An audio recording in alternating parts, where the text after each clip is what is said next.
Welcome, philosophers. So, good day sa inyo.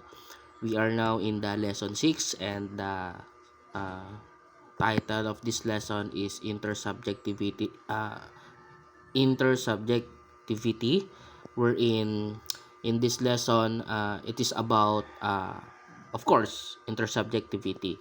It's the study of how people recognize and relate to each other as persons, not just objects.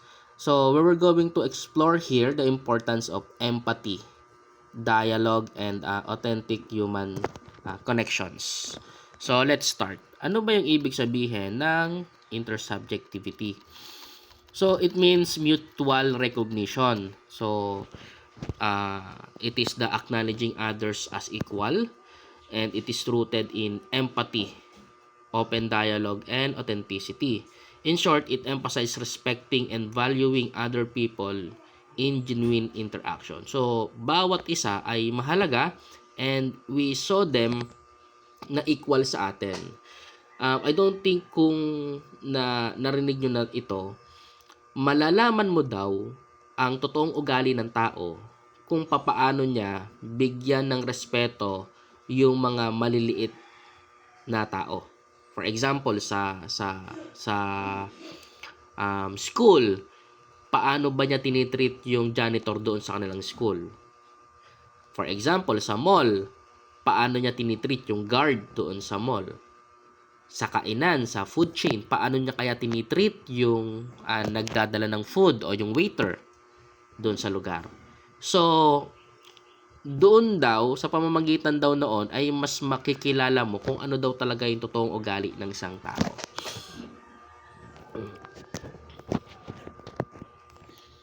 So, there are key thinkers here. So, first, syempre, si Edmund Husserl, which is, ito yung sinabi niya, empathy is the foundation of intersubjectivity.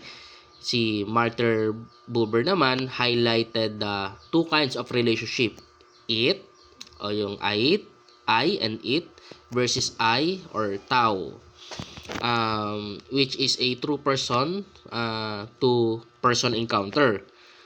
Si Confucius naman, stress, human heartedness, or Ren ang tawag naman doon, and harmony through action. So lastly, si Carol naman, also known as Saint John Paul II, explained that human exists and find meaning through participation with others. So tingnan natin yung mga distinctions na yan. There are core distinctions here. Yung there are excuse me there are important differences in how we relate to others. Yung social means group of life, while interhuman means genuine dialogue between individuals. So seeming is about projecting an image, while being is about authenticity. Now, speechifying means talking without listening, while personal making present means truly being attentive, and imposition is forcing our views, while unfolding means respecting each person's uniqueness. So there are aspects of intersubjectivity. There are three main aspects actually. First is yung empathy, which mean the ability to share and understand others' emotion. Second is availability, which means being present and willing to help.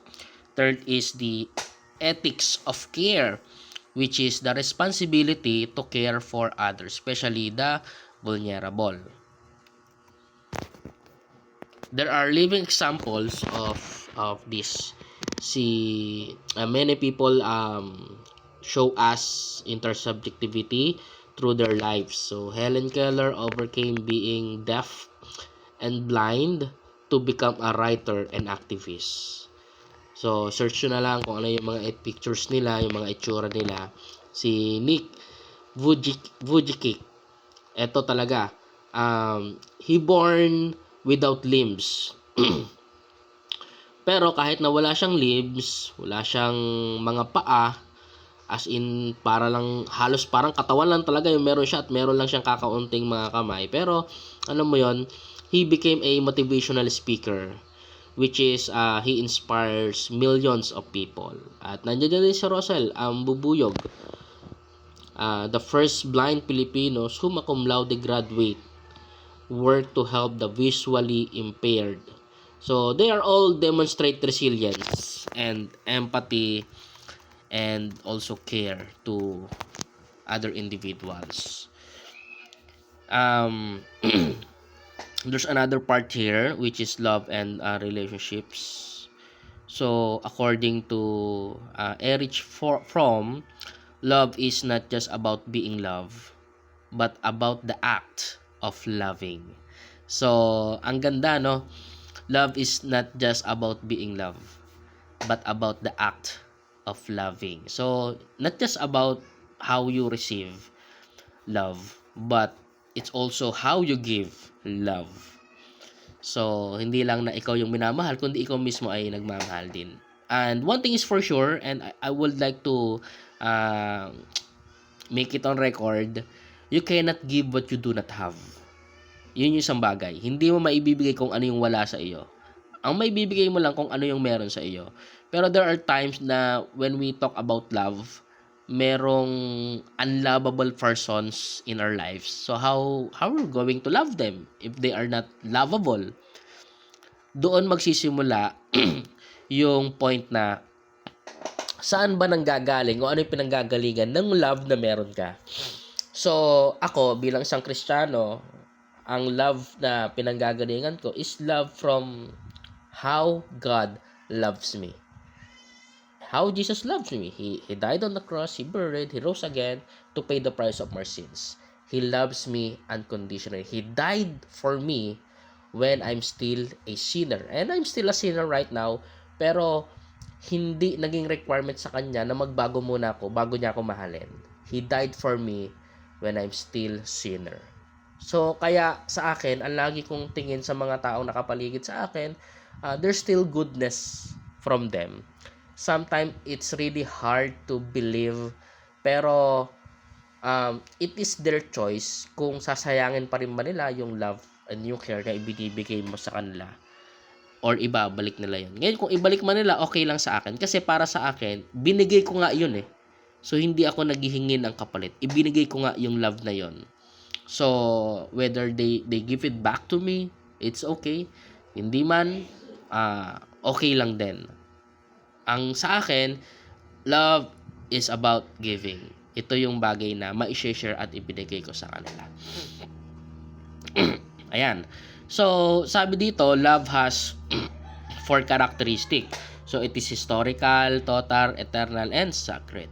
Now, when people lack love, they may feel lonely, and loneliness can lead to escapism, wherein joining groups just to belong or using creativity and work to overcome it. So, many times na dahil we feel unloved, humihiwalay tayo sa mga tao, lumalayo tayo sa kanila, ginagawa natin na gawain na lang natin na tayo ay mag-isa. Pero, choosing those paths are parang sinasabi din natin na hindi ko kailangan ng pagmamahal. We all need to be loved. Kaya, kung ano yung tinanim mo, yun aanin mo. So, patuloy ka lang magmahal ng iba. Hindi naman ito ibig sabihin na may karelasyon ka na, nagmamahal ka pa ng iba. Ibang konsepto yun, ha? Now, I think I'm gonna end in this. So, intersubjectivity, it is a universal. It exists whenever people exist. And to live it,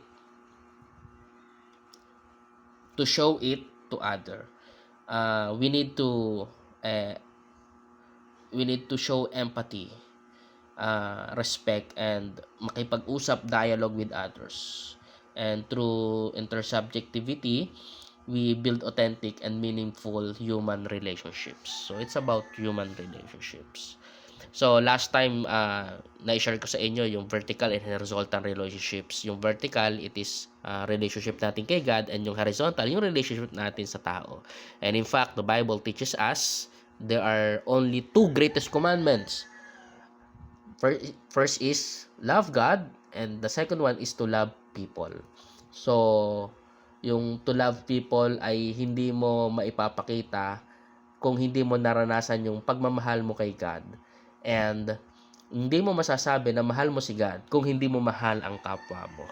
Diyan na rin papasok yung forgiveness. Kasi if there are people who hurt us in the past, kinamumuhian natin sila, hindi natin sila mahal, doon na papasok yung forgiveness. Anyway, I think I discussed enough for that. So if you have questions, just reach me out in RC Lead, and also wait for the notification ng quiz natin for this lesson. Thank you so much.